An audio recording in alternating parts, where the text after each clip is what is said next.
Today I'm going to demonstrate some self-care exercises for the lower leg. Before we do, I just want to point something out real quickly. I see a lot of athletes in the clinic, often complaining of plantar fasciitis, shin splints, iliotibial band syndrome, and they often blame the shoes or the mileage that they're doing. I want to point out that very rarely is it the shoes or the mileage, but more often it is how the body is functioning. I see a lot of people who have lack of mobility in the ankles or a lack of stability in the hips and low back. These biomechanical breakdowns are going to be the root cause of a lot of the symptoms that people experience as athletes. Getting ourselves thoroughly evaluated first to identify, is it going to be more stability that we need, or is it more mobility that we're going to need, or some combination of both. If we address that first, the symptoms will go away, our performance will improve, and we won't have to worry about visiting a doctor all the time because of these minor aches and pains. A functional body is a healthy body. Just keep that in mind. Now on to our exercises. The first self-care exercise is going to be using the stick. When using the stick, make sure that you roll the entire lower leg, all the way down to the Achilles tendon, up to the back of the knees.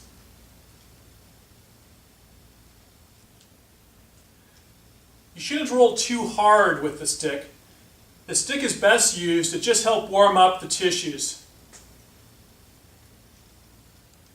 Notice that I'm rolling the inside of the lower leg, the back of the lower leg, the outside, as well as the front. Spend a few minutes doing this. If you feel any areas of particular tightness, you can slow it down a little bit and roll back and forth. Again, don't go too deep with the stick.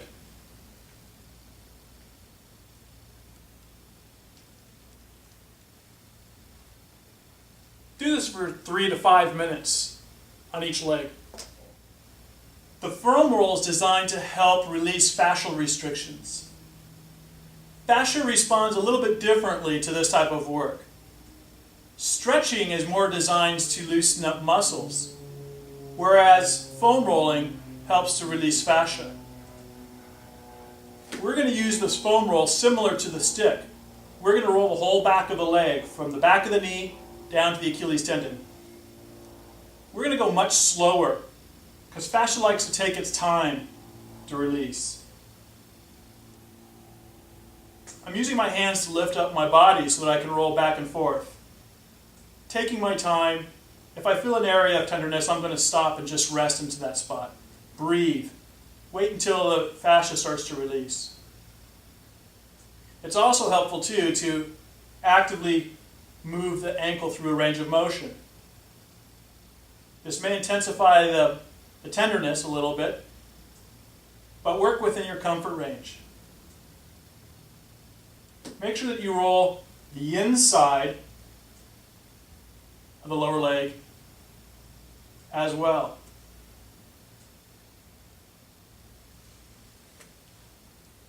The outside.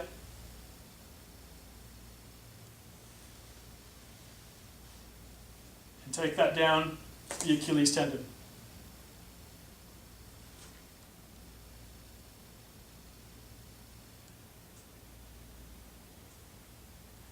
That's foam rolling with the leg straight. Next is foam rolling with the knee bent. This is really important because this allows us to get a little bit deeper into the lower leg muscles. The principles are the same. I want to move nice and slow from the back of the knee down towards the heel. By simply placing the foam roll on a chair, you can lie on the ground and do this, no problem. Remember to move the foot actively, nice and slowly through a range of motion. And if you find a tender area, just rest there and breathe until the tissue starts to relax.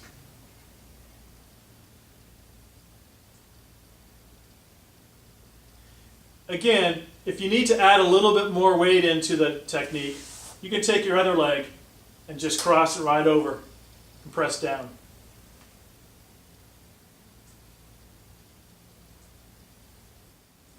This next exercise is for the bottom of the foot.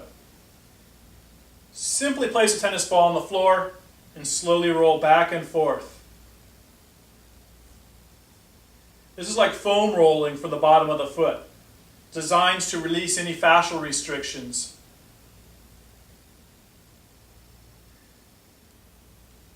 Roll from the balls of the foot down towards the heel and back. An important point, if you are pronated, don't roll the ball on the inside of the foot. The tissues there have already given up on you and the foot has collapsed on the medial arch. Instead, roll on the outer edges of the foot, as those tissues tend to become very tight.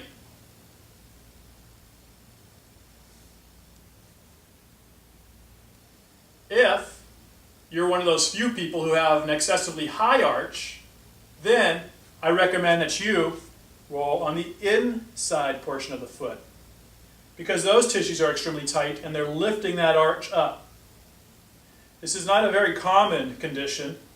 Most people are pronated and will be rolling on the outside of the foot.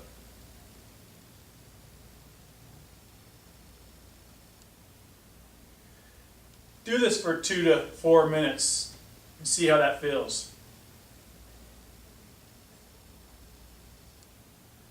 After we foam rolled the lower leg and rolled the bottom of the foot, we're going to get into stretching these muscles.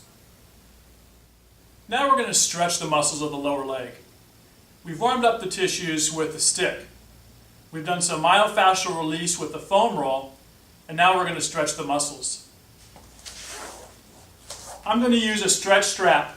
You can use a yoga strap, a rope, a belt, anything that you find around the house. Place it around the ball of the foot.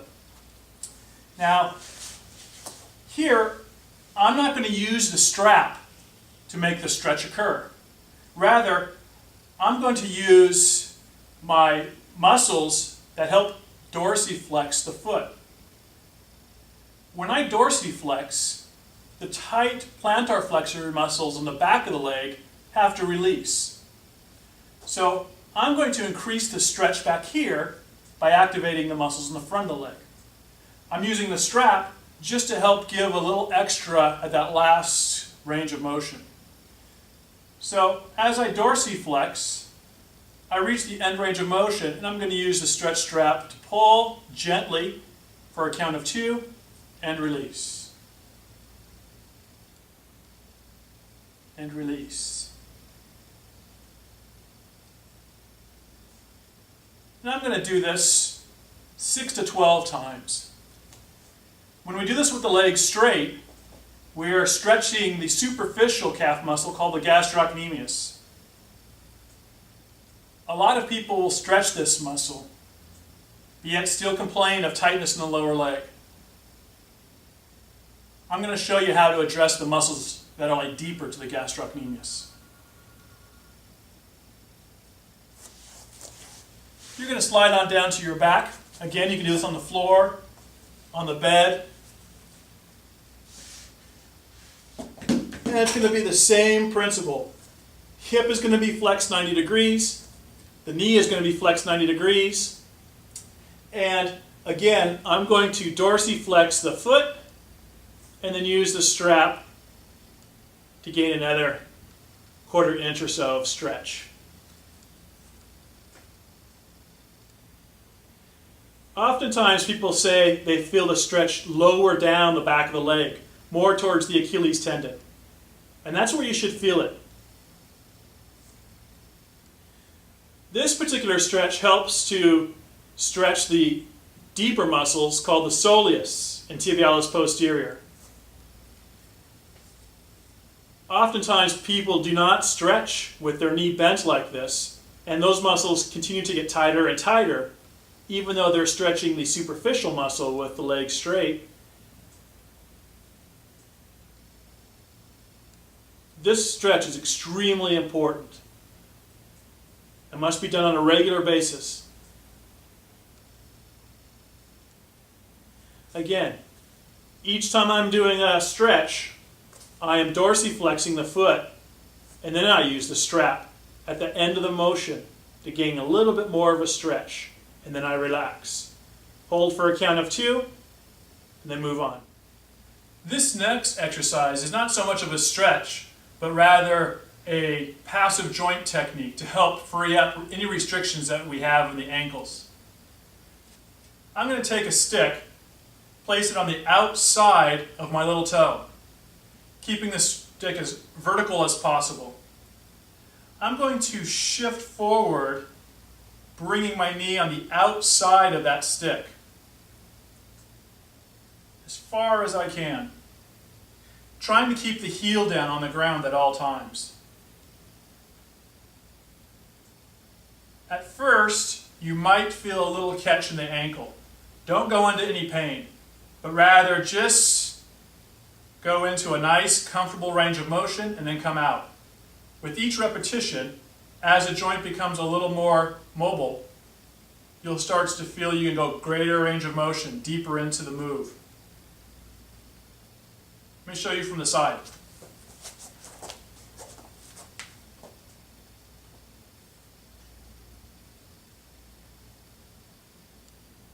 Notice that I'm trying to keep the heel in contact with the ground. It's okay for the knee to go beyond the toe because we're not bearing a lot of weight, so this shouldn't strain the knee at all.